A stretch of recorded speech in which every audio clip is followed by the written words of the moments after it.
الحمد لله نحمده ونستعينه ونستغفره ونؤمن به ونتوكل عليه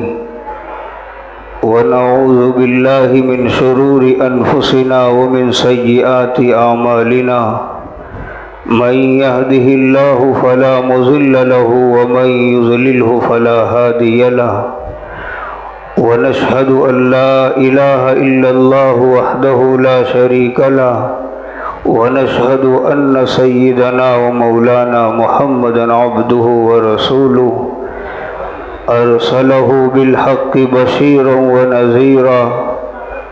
وداعيا إلى الله بإذنه وسراجا منيرا أما بعد فأعوذ بالله من الشيطان الرجيم بسم الله الرحمن الرحيم إن الذين جاءوا بالإفك عصبة منكم لا تحسبوه شرا لكم بل هو خير لكم لكل امرئ منهم ما اكتسب من الإثم والذي تولى كبره منهم له عذاب عظيم صدق الله العظيم اللهم صل على سيدنا محمد النبي الأمي وعلى آله وسلم تسلیما۔ میرے محترم بزرگوں،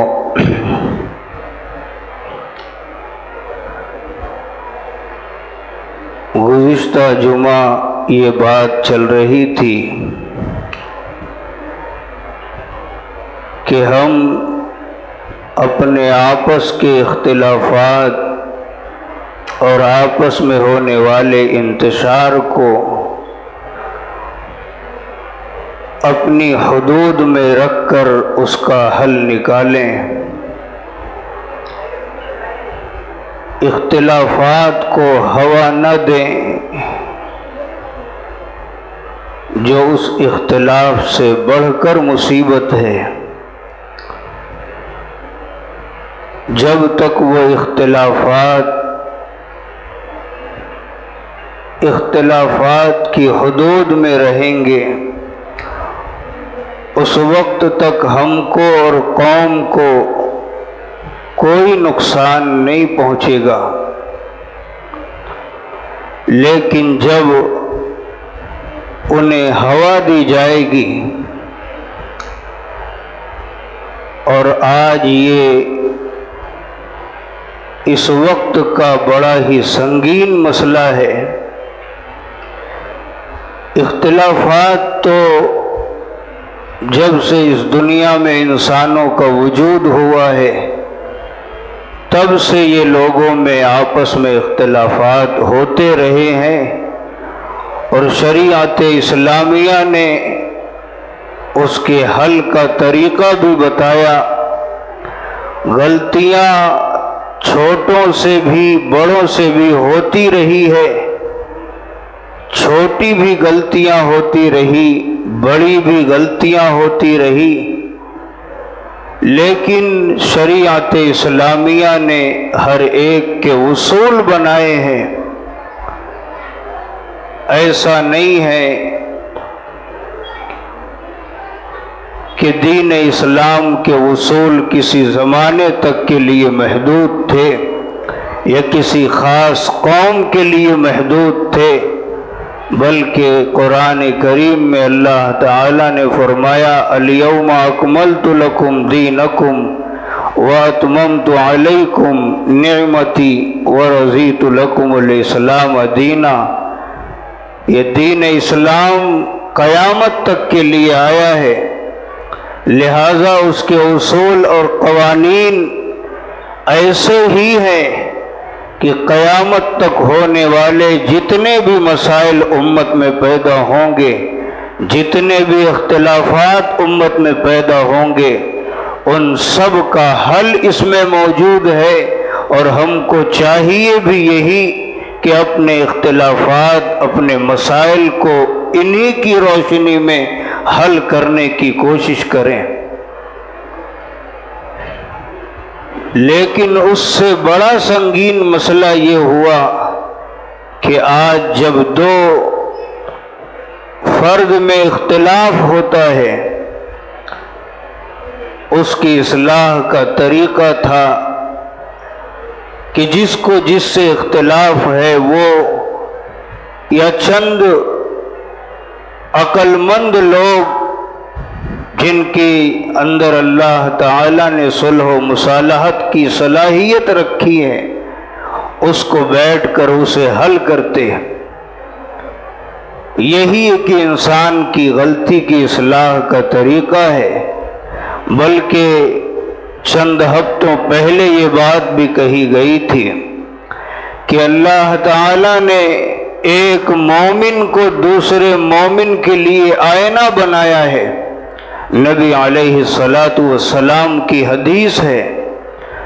تو اس حدیث کا مطلب یہی تھا کہ جس طرح آئینہ صرف اس دیکھنے والے کے اوپر اس کے داغ دھبوں کو ظاہر کرتا ہے، اس کے عیب خود اسی انسان کو بتلاتا ہے، دوسروں کو نہیں بتلاتا۔ یہی ایک انسان کی غلطی کا اصلاح کا طریقہ ہے۔ لیکن آج جو سوشل میڈیا کا زمانہ ہے، ایک معمولی سی غلطی ہوئی نہیں کہ آپ اس کو اتنا پھیلائے کہ وہ بندہ جس کی 99 نیکیاں تھی، اس ایک معمولی سی غلطی کی بنیاد پر، اور ہم اس سوشل میڈیا کو استعمال کر کے اس کی 99 نیکیوں پر پانی پھیر دیتے ہیں، اور اس بندے کو اس حد تک اب پہنچا دیتے ہیں کہ اب وہ اپنے ہاتھ پاؤں سمیٹ لیتا ہے، وہ 99 نیکیاں کرنے کو اب تیار نہیں ہوتا۔ ہم آپ ذرا اس بات پر ایک بار غور کریں کہ ہماری ان بیجا حرکتوں سے یہ جو ہم نے پھیلایا ہے، اس سے نہ تو اس بندے کی اصلاح ہوئی، بلکہ اتنا بڑا فساد قوم میں برپا ہو جاتا ہے، اتنا لوگوں کے اندر بدگمانیاں پھیل جاتی ہے، اور خود وہ بندہ بھی جس کے متعلق یہ ساری چیزیں پھیلائی جاتی ہیں، وہ ایک طرف ہو جاتا ہے، اور لوگوں کی نگاہیں اس کے خلاف بدگمانی کی ہو جاتی ہیں۔ نتیجہ یہ ہوتا ہے کہ ایک معمولی سی غلطی سے امت کے درمیان بہت بڑا فساد برپا ہو جاتا ہے۔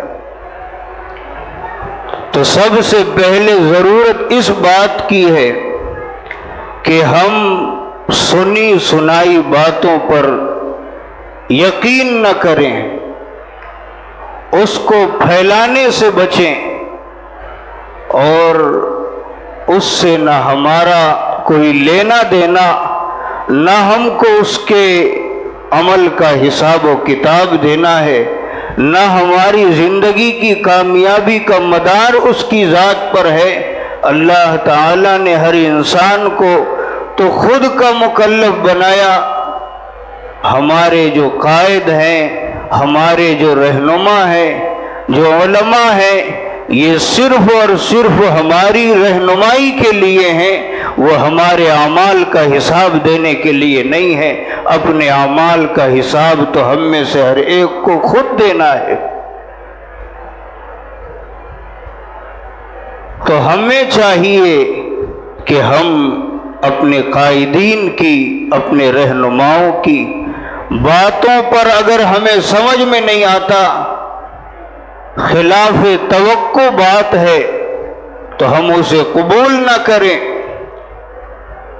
جب تک کوئی بگاڑ امت میں نہیں ہوگا۔ کوئی ایک بندہ ناراض ہوگا، دو بندہ ناراض ہوگا، لیکن جب ہم نے اس کو پھیلا دیا،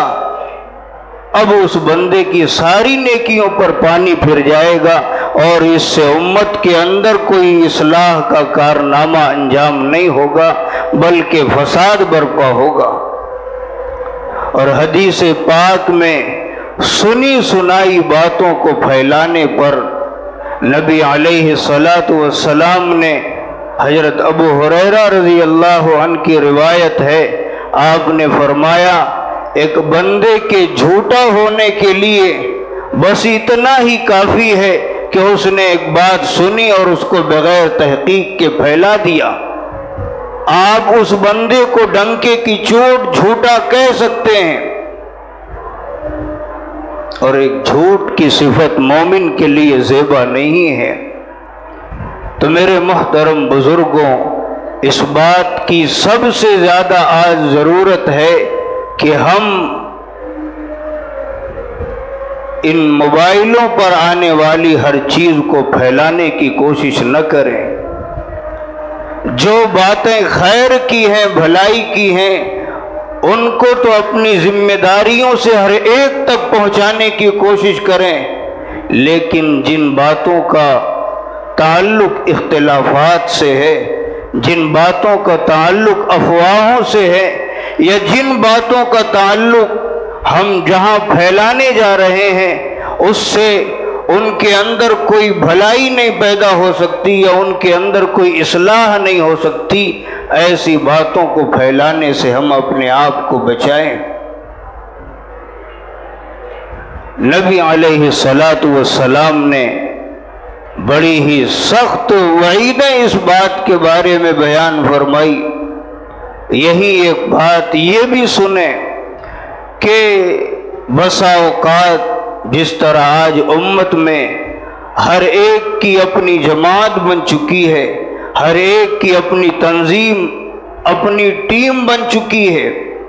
اور لوگوں میں یہ نظریہ بن چکا ہے کہ چاہے ہمارا رہنما حق بات پر ہو یا غلطی پر ہو، ہم اس کی حمایت کی طرف دوڑتے ہیں۔ نبی علیہ الصلاۃ والسلام نے فرمایا جو بندہ اپنے کسی بندے کی ناحق بات پر حمایت کرے گا وہ ایسا ہے کہ وہ اونٹ جو کسی کنویں میں گر پڑا اور پھر دنیا اس کی پونچھ پکڑ کر کنویں سے نکال رہی ہو، ایسا ہے۔ ظاہر ہے کہ وہ اونٹ جو گر پڑا اور جسے اس کی پونچھ کے بلبوتے پر کھینچ کر نکالنے کی کوشش کی جا رہی ہے، وہ نکلے گا نہیں، وہ ہلاک ہی ہوگا۔ تو جو بندہ کسی بندے کی ناحق حمایت کرتا ہے اس کے لیے بڑی ہی سخت وعید نبی علیہ الصلاۃ والسلام نے ارشاد فرمائی، اور قرآن کریم نے اور شریعت اسلامیہ نے کسی بھی بندے کی حمایت کا بھی ایک اصول بنایا۔ فرمایا تعاونوا علی البر والتقوی، کسی بندے کی اگر حمایت کرتے ہو، کسی تنظیم کی حمایت کرتے ہو، تو اس میں بنیاد یہ ہونی چاہیے کہ وہ تنظیم نیکی پر ہو، تقوی طہارت پر ہو، اس بات کا وہاں سے پھیلاوا ہو رہا ہو، آپ ایسے لوگوں کی حمایت کریں۔ وَلَا تَعَاوَنُوا عَلَى الْإِثْمِ وَالْعُدْوَانِ، گناہ پر اور ظلم و زیادتی کی باتوں کو پھیلانے والوں پر، ایسی تنظیموں پر، ایسی جماعتوں کے ساتھ حمایت نہ کرو۔ تو میرے محترم بزرگوں، اختلافات جو اس امت کی تباہی کے لیے کافی تھے، بالخصوص جب یہ اختلافات قائدین میں ہونے لگے، علماء کی جماعت میں ہونے لگے،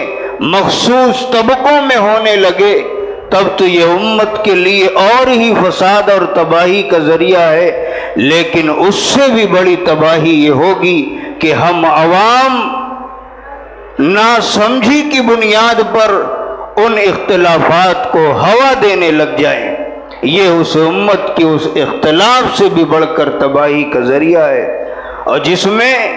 ہمارا ایک پیسے کا فائدہ نہیں، قوم کا ایک پیسے کا فائدہ نہیں، اور ہم نے ایک ذرا سی ناسمجھی میں اس امت کے درمیان فساد برپا کر دیا۔ اس سلسلے میں ایک واقعہ آپ کے سامنے عرض کرنا ہے کہ ہماری ذرا سی بے توجہی، ایسا نہیں ہے کہ ان افواہوں کو پھیلانے والے ہر لوگ دشمن ہی ہوتے ہیں، ایسا نہیں ہے۔ بعض سادہ لوح لوگ بھی، سادہ دل بھی، بھلے مانوس لوگ بھی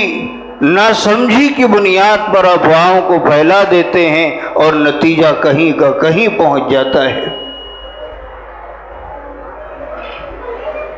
سن 5 ہجری میں غزوہ بنی مستلق یا غزوہ مریسی، دونوں نام ہیں، یہ غزوہ پیش آیا۔ اس غزوے سے واپسی کے وقت واقعہ افک یعنی حضرت عائشہ صدیقہ رضی اللہ تعالی عنہا پر تہمت کا الزام لگا، یہ واقعہ اس غزوے سے واپسی کے وقت پیش آیا۔ واقعہ یہ ہے، بخاری شریف میں پورا واقعہ تفصیل کے ساتھ مذکور ہے۔ حضرت عائشہ بیان فرماتی ہیں کہ جب اس غزوے سے واپسی کے وقت ہم مدینہ منورہ کے قریب پہنچے تو وہاں ہم لوگوں نے قیام کیا۔ رات میں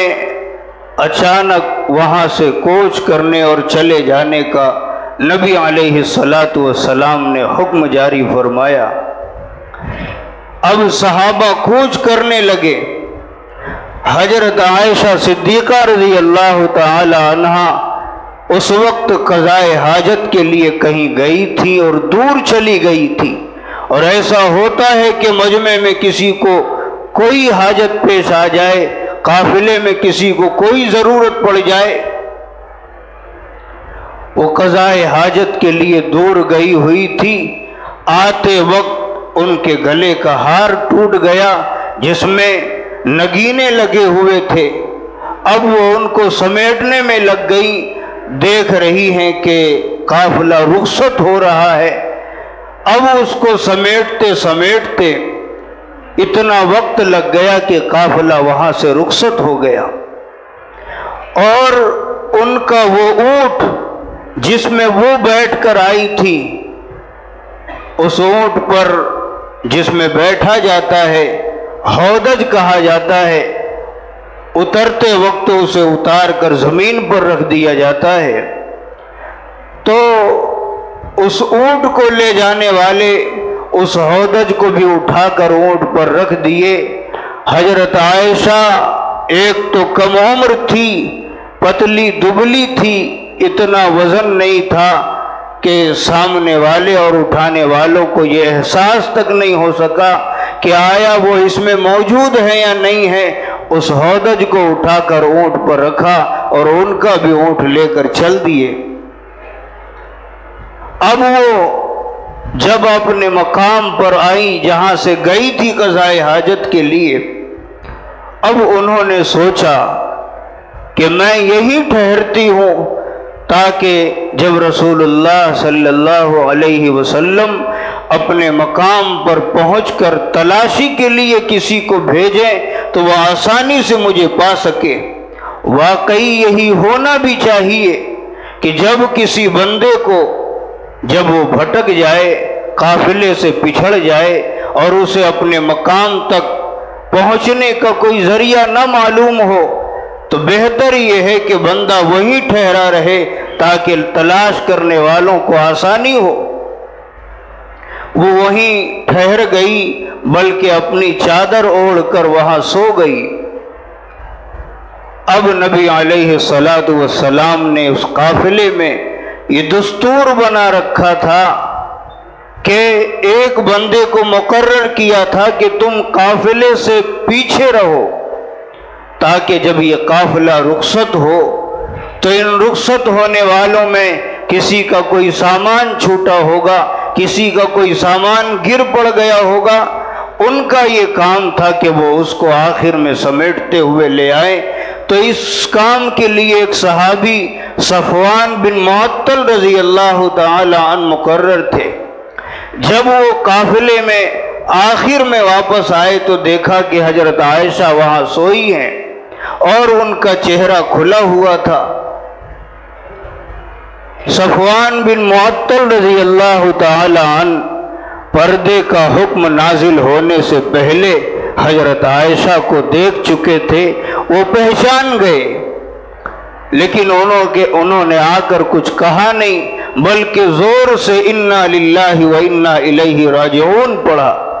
حضرت عائشہ کہتی ہیں کہ خدا کی قسم صفوان نے نہ مجھ سے کوئی بات کی اور نہ ہی ان کی زبان سے میں نے انا للہ و انا الیہ راجعون کے سوا کچھ سنا، اور انہوں نے بھی زور سے اس لیے کہا کہ میری آواز سن کر وہ خود بخود ہوشیار ہو جائیں اور بیدار ہو جائیں، خطاب کرنے کی اور کلام کرنے کی نوبت نہ آئے۔ اس کے بعد انہوں نے اپنا اونٹ لا کر آگے بیٹھایا، حضرت عائشہ اس میں سوار ہوئی اور پھر وہ اونٹ کی مہار پکڑ کر چل دیے۔ دوسرے دن قریب عین دوپہر کے وقت جا کر قافلے تک پہنچ گئے، لیکن جب قافلے میں پہنچے تو عبداللہ بن ابی منافق اور اس کے گروہ کے لوگوں نے دیکھتے ہی لوگوں میں غلط افواہیں پھیلانا شروع کی اور حضرت عائشہ کو حضرت صفوان کے ساتھ متہم کر دیا، ان پر الزام ٹھہرایا۔ اب اکثر صحابہ نے تو یقین نہیں کیا، لیکن اس میں بھی کچھ سادہ لوگ تھے جن میں 3 لوگوں کا نام آتا ہے، جس میں سے 2 مرد تھے، ایک عورت تھی، حسان بن ثابت اور مستح بن اساسہ، اور حمنہ بنت جہش ایک عورت تھی۔ اب ان افواہوں کو ان منافقین نے اتنا پھیلایا کہ نبی علیہ السلام تک یہ خبر پہنچی اور آپ کو بے حد رنج و غم ہوا، اتنا صدمہ طاری ہوا کہ آپ حضرت عائشہ کے پاس اب آنا جانا کم کر دیے، بات چیت کرنا آپ نے کم کر دیا۔ حضرت عائشہ کہتی ہیں کہ میں اس سفر میں بیمار پڑ گئی اور مہینوں تک میری بیماری بڑھتی رہی، اور مزید نبی علیہ السلام کا یہ طریقہ کار، جب میں آپ کا معاملہ اپنے ساتھ پہلے دیکھتی تھی اب نہیں دیکھ رہی، یہ معاملہ بھی مزید میری بیماری کے لیے اضافے کا سبب بنتا گیا، اور مجھے کچھ معلوم بھی نہیں کہ آپ یہ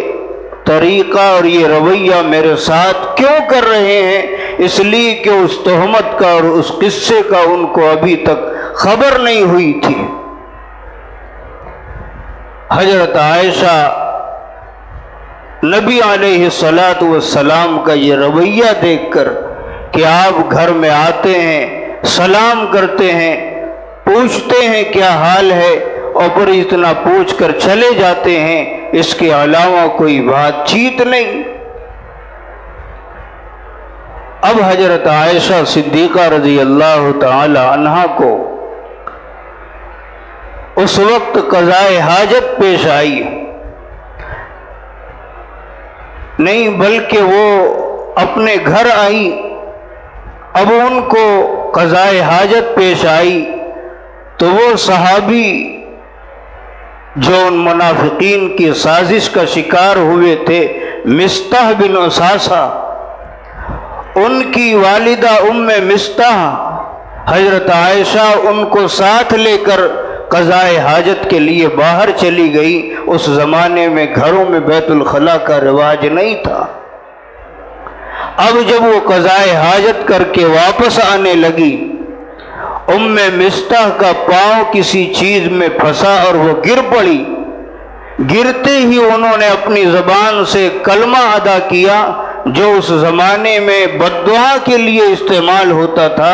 حضرت عائشہ کو بڑا تعجب ہوا کہ ایک ماں اپنے بیٹے کے لیے بددعا کا کلمہ اپنی زبان سے نکال رہی ہے۔ ان کو کہا کہ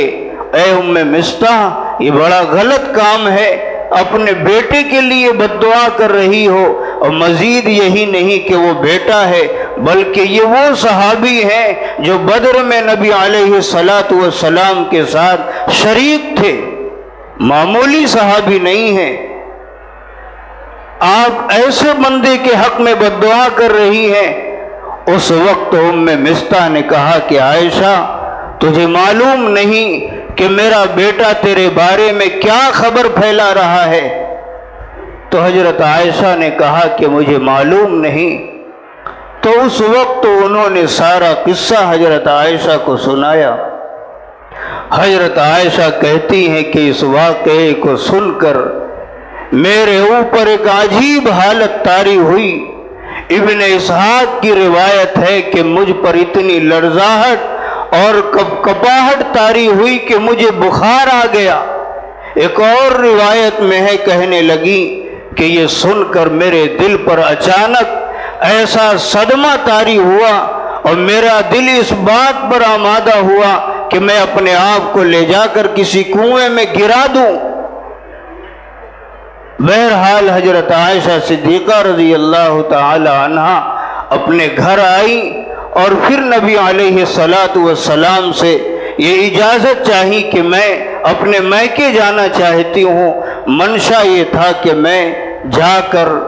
یہاں تو نبی علیہ الصلاۃ والسلام کی ہم سے ابھی بات چیت نہیں ہو رہی ہے جیسی ہونی چاہیے تھی، تو میں اپنے گھر جا کر اپنے والدین سے اس معاملے کی تحقیق کرواؤں۔ نبی علیہ الصلاۃ والسلام نے اجازت دے دی، وہ اپنے گھر تشریف لے گئی۔ جا کر اپنی والدہ سے کہا کہ اے ماں، تجھے معلوم ہے کہ لوگ میری بابت کیا باتیں کر رہے ہیں، کیا چیز میرے سلسلے میں قوم کے اندر پھیلی ہوئی ہے۔ حضرت عائشہ کی ماں ام رومان نے کہا کہ بیٹی پرواہ نہ کر، دنیا کا آج یہی دستور بن چکا ہے کہ جب کوئی عورت خوبصورت ہو اور خوبصیرت ہو اور اپنے شوہر کی نگاہ میں چہیتی ہو، لوگ اس کے خلاف اسی طرح پروپیگنڈا کیا کرتے ہیں اور اسی طرح اس کی کردار کشی کیا کرتے ہیں۔ تو غم میں نہ پڑ، یہ خود بخود رفع ہو جائے گا۔ پھر انہوں نے اپنی ماں سے کہا کہ میرے ابا کو اس بات کی خبر ہے یا نہیں ہے؟ تو انہوں نے کہا کہ میرے ابا کو بھی اس بات کی خبر ہے۔ ابن اسحاق کی روایت ہے کہ حضرت عائشہ نے اپنی اماں سے کہا کہ ماں، اللہ تعالیٰ تمہاری مغفرت فرمائے، تم لوگ اس واقعے کو اب تک جانتے ہوئے مجھ سے کبھی اس بات کی اطلاع نہیں کی، اور یہ کہہ کر ان کی آنکھوں میں آنسو بھر آئے اور چیخ پڑی۔ حضرت ابو بکر رضی اللہ تعالی عنہ گھر کی چھت پر بیٹھ کر قرآن کریم کی تلاوت کر رہے تھے۔ وہ چیخ سن کر اتر کر آئے اور ان کی ماں سے پوچھا کہ کیا ہوا، عائشہ کیوں رو رہی ہے؟ ماں نے کہا کہ اس کو بھی قصے کی خبر ہو گئی ہے۔ حضرت عائشہ کی پوری رات روتے روتے گزر رہی ہے۔ کہتی ہیں کہ میری یہ حالت ہو گئی کہ میری ماں نے میرے گھر کا سارا کپڑا، سارا چادر بستر میرے اوپر لا کر ڈال دی۔ ادھر اب آپ اندازہ لگائیں کہ حضرت عائشہ جو گھر میں رہتی ہیں، ان کو اس قصے سے جو منافقین نے بیجا پھیلایا تھا، اتنی شدید کیفیت اور اتنا شدید صدمہ طاری ہوا، تو نبی علیہ الصلاۃ والسلام جن کا مجمع میں اٹھنا بیٹھنا ہے، جو قوم کے سردار ہیں، ان کی بیویوں کے متعلق جب اس طرح کی تہمتیں وہ خود اپنے کانوں سے سنیں گے تو ان کے رنج و غم کا اور ان کے صدمے کا کیا عالم ہوگا۔ نبی علیہ الصلاۃ والسلام بالکل غمگین، غم و اندوہ سے نڈھال ہیں، اور ابھی تک من جانب اللہ اس کی برات کی کوئی خبر نہیں آئی کہ واقعی یہ معاملہ کیسا ہے۔ آپ نے حضرت علی سے، حضرت اسامہ بن زید رضی اللہ تعالی عنہما سے، جو دونوں گھر ہی کے افراد تھے، ان سے مشورہ کیا کہ آخر مجھے کرنا کیا چاہیے۔ حضرت اسامہ بن زید نے ڈنکے کی چوٹ کہا، یا رسول اللہ، میں حضرت عائشہ کے بارے میں کسی بات پر یقین نہیں کرتا، ان کے اندر کوئی بات ایسی نہیں ہے جن سے کسی طرح کی ان پر الزام آئے، بلکہ ان کی عفت و پاک دامنی کی شہادت دی اور فرمایا کہ آپ کی طہارت و نزاکت تو اظہر من الشمس ہے، اس لیے ان افواہوں پر یقین کرنے کی ضرورت نہیں۔ حضرت علی سے پوچھا کہ کیا کرنا چاہیے؟ اب حضرت علی گھر کے افراد تھے اور اس قدر رنج و غم میں مبتلا دیکھ کر انہوں نے کہا کہ یا رسول اللہ، آپ کو اللہ تعالیٰ نے اتنی تنگی نہیں دی، یعنی وہ یہ کہنا چاہتے تھے کہ آپ کے پاس کون سی بیویوں کی کمی ہے یا بیویاں آپ کو ملیں گی نہیں، آپ کو اگر اتنا شدید صدمہ ہے آپ چاہیں تو طلاق دے دیں۔ یہ آپ کی تسلی کے لیے انہوں نے کہا، لیکن پھر کہا کہ ایک کام کریں کہ پہلے حضرت بریرہ رضی اللہ عنہا جو حضرت عائشہ کی کنیز اور باندی تھی، آپ ان سے بھی رائے لیں۔ نبی علیہ السلام نے حضرت بریرہ کو بلایا اور کہا کہ اے بریرہ، تو اس بات کی گواہی دیتی ہے کہ میں اللہ کا نبی ہوں؟ انہوں نے کہا کہ میں اس بات کی شہادت دیتی ہوں۔ پھر آپ نے پوچھا کہ اے بریرہ، میں تجھ سے ایک بات پوچھنا چاہتا ہوں، تو اس معاملے میں مجھے صحیح بتانا، ورنہ اللہ تعالیٰ بذریعہ وہی مجھے اس بات پر اطلاع کر دے گا۔ حضرت بریرہ نے کہا کہ میں کوئی بات نہیں چھپاؤں گی، آپ مجھ سے دریافت فرمائیں۔ فرمایا اے بریرہ، حضرت عائشہ کے متعلق تجھے کچھ خبر ہے یا اس کی ذات کے متعلق تجھے کوئی شک شبہ کوئی تردد ہے؟ انہوں نے کہا کہ خدا کی قسم حضرت عائشہ ایسی نہیں ہے، ان کے اندر کوئی بھی معیوب اور قابل گرفت بات نہیں ہے، بلکہ یہاں تک فرمایا کہ یا رسول اللہ، وہ تو ایسی ہے کہ آٹا گوندھ کر چھوڑ دیتی ہیں اور بکری کا بچہ آ کر کھا جاتا ہے۔ یعنی وہ یہ بتانا چاہتی تھی کہ وہ اتنی کمسن اور اتنی حالات سے بے خبر کہ اپنا گوندا ہوا آٹا گوندتی ہیں اور سو جاتی ہیں، ایسے نازک حالات کی اور ان سے ان کو کیا لینا دینا، میں نہیں سمجھتی کہ ان معاملات میں ان کا کوئی دخل ہوگا۔ بہرحال اس کے بعد آپ حضرت عمر رضی اللہ تعالی عنہ کی رائے دیکھیں، مسجد نبوی میں مجلس مشاورت قائم ہوئی۔ حضرت عمر سے پوچھا نبی علیہ السلام نے کہ اے عمر، تم کیا اس سلسلے میں رائے دیتے ہو؟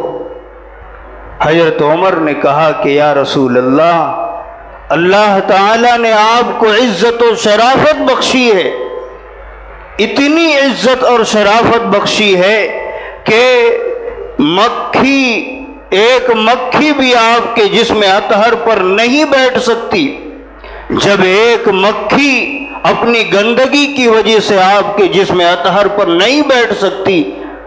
اللہ تعالیٰ آپ کو ایسی رفیق حیات کیسے دے سکتے ہیں؟ حضرت عثمان غنی رضی اللہ عنہ نے فرمایا کہ یا رسول اللہ، اللہ تعالیٰ نے آپ کو وہ شرافت بخشی ہے کہ آپ کے سروں پر بادل سایہ کرتے چلتے ہیں کہ کہیں ایسا نہ ہو کہ کسی بندہ خدا کا قدم آپ کے سائے مبارک پر پڑے، آپ کا سایہ نہیں بنایا۔ جب اللہ تعالیٰ آپ کے سائے کا بھی اتنا ادب اور لحاظ کرتے ہیں، ایسا کیسے ہو سکتا تھا کہ کسی غیر کو آپ کی رفیق حیات پر قدرت دیں؟ اس وقت حضرت علی نے پھر کہا یا رسول اللہ، آپ کو یاد ہوگا ایک بار آپ کے جوتے میں نجاست لگی ہوئی تھی، آپ چاہتے تو پہن لیتے، لیکن اللہ تعالیٰ نے حضرت جبرائیل علیہ السلام کے واسطے آپ کو اطلاع فرمائی پھر آپ نے صفائی کر کے پہنا۔ اگر یہی معاملہ ہوتا اور واقعی جو افواہیں پھیلی ہیں وہ صحیح ہوتی، اللہ تعالیٰ آپ کو اب تک اس معاملے سے آگاہ کر دیے ہوتے۔ لیکن اس وقت پھر حضرت علی نے کہا، آپ کے غم کو، آپ کی بے چینی کو دیکھ کر کہ یا رسول اللہ، آپ پر اتنا صدمہ اور اتنی تنگی تو نہیں ہے، آپ چاہیں تو طلاق دے دیں، دوسری بیویاں ہیں۔ جب حضرت علی نے یہ کہا، حضرت عمر رضی اللہ تعالی عنہ کے رونگٹے کھڑے ہو گئے اور ان کی بدن پر لرزہ طاری ہو گیا، اور آ کر کہا، یا رسول اللہ صلی اللہ علیہ وسلم، یہ بتائیں مجھے کہ آپ نے یہ نکاح اپنی مرضی سے کیا تھا یا من جانب اللہ ہوا تھا؟ نبی علیہ السلام نے اپنی انگلی آسمان کی طرف اٹھا کر اشارہ کر کے فرمایا کہ یہ میری اپنی پسند نہیں تھی، اللہ تعالیٰ نے اپنی پسند سے یہ رشتہ قائم فرمایا تھا۔ اتنا سنتے ہی حضرت عمر بالکل جلال میں آ گئے اور فرمایا، یا رسول اللہ، مجھے اجازت دیجیے اور ان منافقوں کو ہٹائیے، آج میری تلوار ہوگی اور ان منافقوں کی گردنیں جانیں گی کہ آج اس روئے زمین پر کیا ہونے والا ہے، یہ ایسی توہین آمیز باتیں کیسے کہتے پھر رہے ہیں۔ ان ساری مشاورت کے بعد نبی علیہ السلام مسجد کے منبر پر تشریف لائے اور ایک پرجوش خطبہ دیا۔ حمد و ثنا کے بعد فرمایا، سب سے پہلے تو عبداللہ بن ابی منافق، جو ان منافقین کا سردار تھا، فرمایا کہ اس کے لیے میری طرف سے کون مقابلہ کرے گا؟ اور اس کے بعد فرمایا، اے گروہ مسلمین، تم میں سے کون میری ان لوگوں کے خلاف حمایت کرے گا جنہوں نے میرے اہل بیت کے متعلق، میرے گھر والوں کے متعلق مجھے ایذائیں پہنچائی؟ میں اپنے اہل بیت کے متعلق نیک گمان رکھتا تھا، میں اپنے اہل بیت کے متعلق خیر خواہانہ جذبہ رکھتا تھا، انہوں نے میرے اہل بیت کے متعلق مجھے ایذائیں پہنچائی۔ اس وقت اوس اور خزرج کے سردار بھی بیٹھے تھے، یہ سب سن کر جوش میں آ گئے اور جوش میں ہوش کھونے کی بات کرنے لگے اور کہنے لگے، یا رسول اللہ، ہم آپ کی ہر قدم پر حمایت کرنے کے لیے تیار ہیں، آپ کہیں خالی، ہم ان کی گردنیں اڑانے کے لیے تیار ہیں، چاہے وہ ہمارے قبیلے کا ہو، چاہے وہ دوسرے قبیلے کا ہو۔ نبی علیہ السلام نے جب یہ جوش و خروش دیکھا، منبر سے تشریف نیچے اتر کر تشریف لائے اور معاملے کو قابو میں کیا۔ ادھر حضرت عائشہ کا یہ حال ہے کہ اب تک وہ رو رہی ہیں، ان کی راتیں رونے میں کٹ رہی ہیں۔ حضرت نبی علیہ السلام ان کے گھر پہنچے۔ حضرت عائشہ کہتی ہیں کہ اس وقت نبی علیہ السلام میرے بازو میں آ کر بیٹھے، مہینوں گزر چکے تھے، یہ نوبت نہیں آئی تھی کہ آپ میرے بازو میں آ کر بیٹھے ہوں۔ اس وقت میرے بازو میں آ کر بیٹھے اور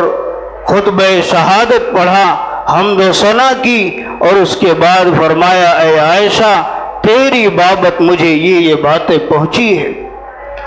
اگر واقعی یہ بات سچی ہے، اگر غلط ہے، اللہ تعالیٰ اس کی برات ضرور کرے گا،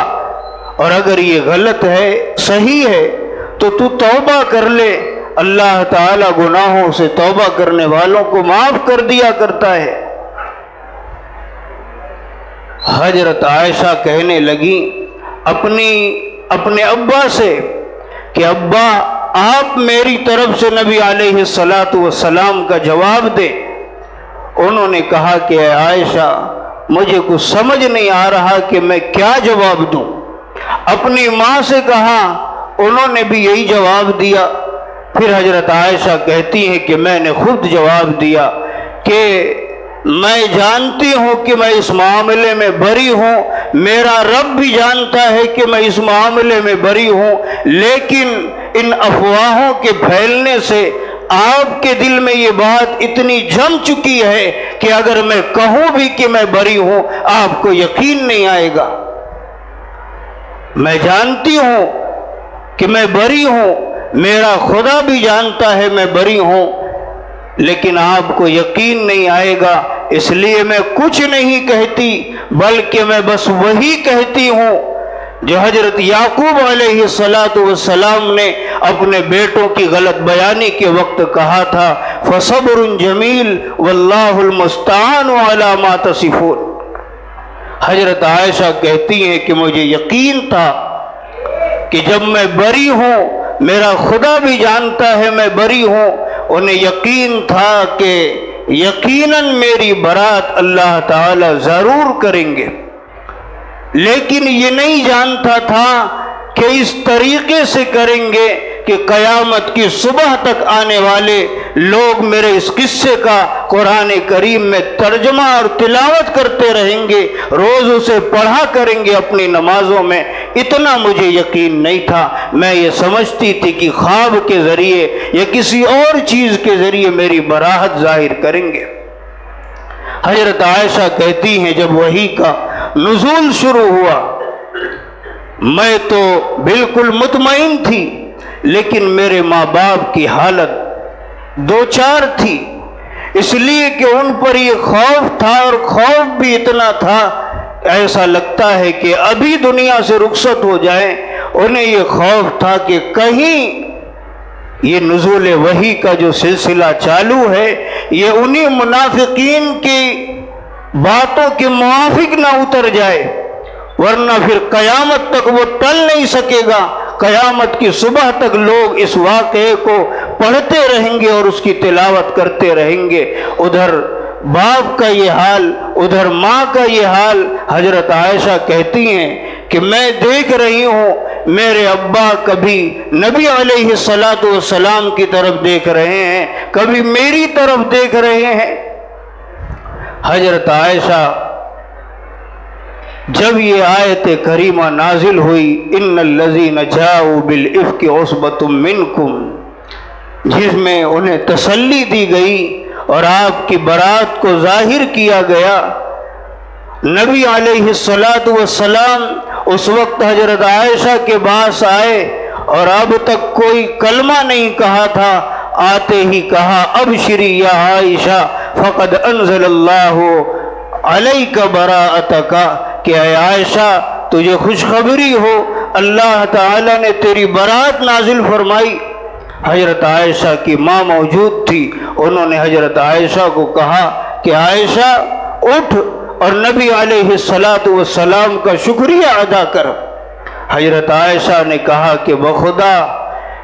میں اس رب کے سوا کسی کا شکریہ نہیں ادا کروں گی،